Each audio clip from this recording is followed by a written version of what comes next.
எல்லோருக்கும் வணக்கம். ஓம் சாய்ராம். இன்றைக்கி மாவளி அமாவாசைங்க. எல்லாம் குளத்தங்கரையிலையும் ஒரே கூட்டம்.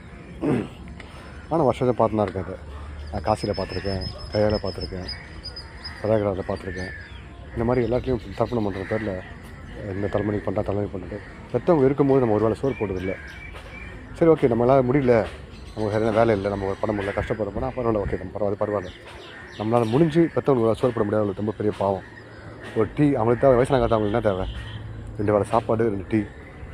உடம்பு சரியில்லாம் உடம்பு சரியில்லாமா, மாத்திரை மருந்து, இதுதான் ஒரு ஆறுதலாம் 2 வார்த்தை. நிறைய பேர் இங்கே நிற்கிறவங்க எல்லாம் தெரியும் எனக்கு. அவங்க யாருமே பெற்றவங்களை கவனிச்சிக்கல இருக்கும்போது இப்போ பண்ணுறாங்க. இது பண்ணுறதால ஒன்றுமே ஆக போதில்லை, சும்மா டைம் பாஸ் ஆகிருக்கு, காசு போவோம், அவ்வளோதான். சத்தியமாக இது எந்த இதுவும் வரப்போதில்லை. தயவுசெய்து பெற்றவங்க இருக்கும்போது ஒரு சோறு போடுங்க, பார்த்துங்க. இது என்னோட சின்ன அட்வைஸ், ரெக்வெஸ்ட். ஓம் சாய்ராம்.